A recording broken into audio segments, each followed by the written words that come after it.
Bienvenue. Aujourd'hui, on plonge dans les sources de Jean-Christophe.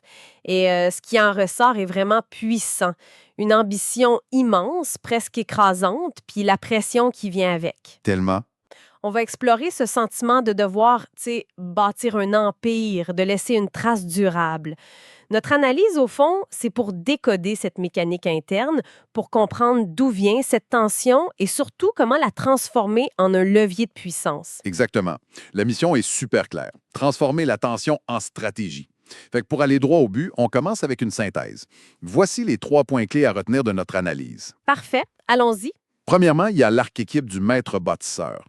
La pression ressentie, là, cette soif de construire, c'est la signature d'un chemin de vie 22 en numérologie. C'est l'appel d'une âme de diamant qui est destinée à créer des projets qui dépassent l'individu. Donc, l'attention, c'est pas un défaut. C'est pas un défaut, c'est le moteur. Deuxièmement, on a ce que j'appelle l'acier soulevé lourd. Les plus grands défis dans les sources, genre Saturne ou une structure qu'on appelle la Grand Croix, c'est pas des blocages. OK. Ce sont des défis stratégiques. Ils sont là pour forger une discipline, une endurance hors du commun, puis transformer la frustration en force. Et troisièmement, le levier principal, l'intellect. La clé pour passer du rêve, la vision poisson, à la réalité tangible, le concret du Capricorne. Exact. Ça réside dans un esprit analytique surpuissant, Mercure en Vierge. C'est l'outil de précision pour structurer les plus grandes visions et les bâtir, littéralement pierre par pierre. OK. Arme de diamant, défi stratégique, ça sonne intense, mais en même temps très, très puissant. Alors, allons-y, commençons par le commencement. D'où ça vient, cette impression de porter le poids du monde sur ses épaules? Décortiquons cet archétype du maître bâtisseur. Ça vient principalement du chemin de vie 22. En numérologie, là, c'est le nombre le plus puissant, mais aussi le plus exigeant. Il combine une vision à très, très grande échelle avec une capacité presque innée de concrétiser, de faire descendre les idées dans la matière. C'est là que ça devient compliqué, j'imagine. C'est là que la tension commence. Le 22 est constamment en oscillation entre sa propre grandeur, qui rêve de bâtir des cathédrales, des systèmes qui impactent la société, et sa réduction, le chiffre 4, qui représente le travailleur acharné. Donc, si je comprends bien, c'est un peu comme si le grand architecte qui dessine les plans de la cathédrale. Et aussi l'ouvrier qui doit tailler chaque pierre une par une sur le chantier. Wow! Et j'imagine que l'ouvrier trouve que l'architecte va trop vite. Et l'architecte, lui, s'impatiente avec la lenteur de l'ouvrier. Ça doit créer tout un dialogue interne, ça. C'est exactement ça, tu as mis le doigt dessus. C'est un conflit intérieur permanent entre la vision grandiose et la réalité, laborieuse. Et ce qui est fascinant, c'est que ce même dialogue, ce paradoxe, on le retrouve parfaitement en miroir dans l'astrologie. Ah oui! On a un ascendant en poisson. Juste pour être clair, l'ascendant, c'est un peu la porte d'entrée de notre personnalité, notre façon d'aborder le monde. Les poissons, c'est le grand visionnaire, l'intuitif, celui qui capte les courants collectifs avec une sensibilité presque psychique. Le grand rêveur, quoi. Oui, mais attention, le thème est dominé par l'élément Terre. Et le maître de cet ascendant poisson, la planète Neptune, se trouve en Capricorne, le signe le plus pragmatique et structuré qui soit. Ah, OK, là, je vois. Fait que c'est pas un rêveur qui s'évade dans ses pensées. Les sources parlent d'un mystique pratique, c'est-à-dire que ces rêves, en fait, ce sont des plans d'architecte qui exigent d'être construits. Attends une minute. D'un côté, on a un visionnaire poisson, un peu dans les nuages, et de l'autre, un bâtisseur capricorne super terre à terre. Comment est-ce que ça se transforme pas en une guerre civile interne? Surtout quand on ajoute au milieu de tout ça la fierté et le charisme d'un soleil en lion qui veut que ça brille et que ça avance. C'est une excellente question. Et la réponse se trouve dans ce qu'on a appelé les défis stratégiques. Le premier, c'est Saturne. Dans les sources, Saturne est en bélier et en maison 1. Explique-nous ça. En astrologie, Saturne, c'est le principe de réalité, de structure, parfois de limitation. C'est le prof sévère, le frein. La maison 1, c'est la maison de l'identité, du « je suis ». Avoir Saturne là, c'est comme naître avec une armure. Au début, cette armure peut être lourde, elle peut inhiber. Ça se manifeste comment au quotidien, ça? Conduire avec le frein à main, c'est le sentiment de vouloir prendre la parole dans une réunion, d'avoir l'idée parfaite, mais de sentir une force qui retient, qui chuchote. Est-ce que c'est assez bon? Es-tu vraiment légitime pour dire ça? C'est de devoir constamment prouver sa valeur. Ouf. Avec le temps, l'armure disparaît pas, On apprend à la porter. Elle devient une colonne vertébrale d'acier. Elle forge la maturité, la discipline, une force tranquille qui inspire le respect. L'ambition, elle n'est pas explosive, elle est construite sur la durée. Ah, je vois exactement de quoi tu parles.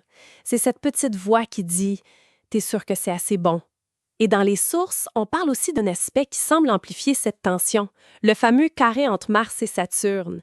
Explique-nous ce que c'est un carré en astrologie pour ceux qui sont moins familiers. Bien sûr, un carré, c'est un angle de 90 degrés entre deux planètes.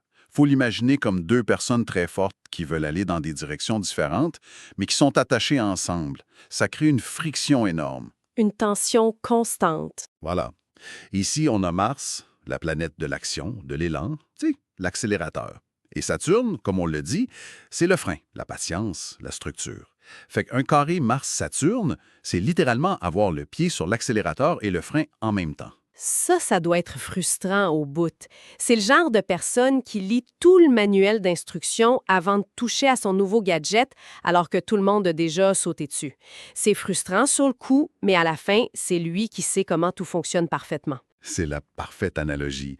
Cette frustration est immense, mais c'est aussi la signature des plus grandes réussites. Cet aspect interdit l'impulsion.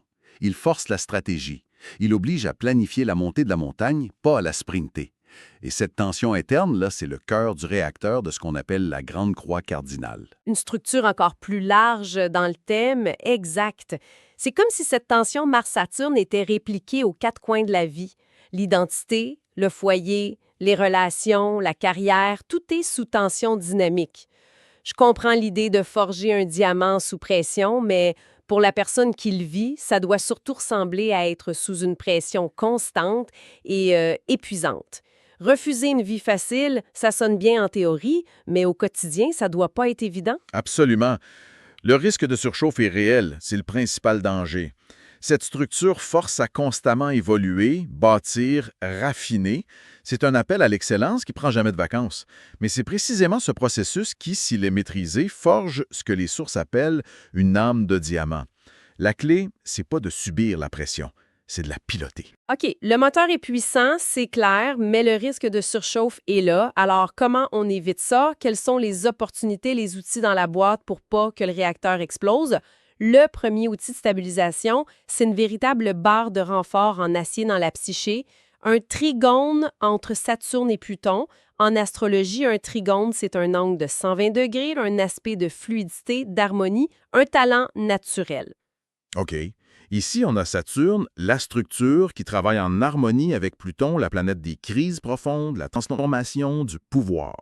Concrètement, ça donne une résilience phénoménale. Donc, c'est la capacité, après un échec ou une crise majeure, de pas juste se relever, mais de se relever plus fort en utilisant les débris pour construire quelque chose d'encore plus solide. C'est exactement ça. Utiliser les crises comme des opportunités de renforcement, c'est un atout majeur. Mais l'outil le plus conscient, le plus affûté de tous, c'est l'intellect. On a un Mercure en Vierge. C'est la position la plus forte possible pour Mercure, la planète de l'esprit. L'esprit n'est pas juste vif, il Une est... précision chirurgicale, un véritable laser analytique. Et c'est ça, la clé pour gérer le visionnaire poisson.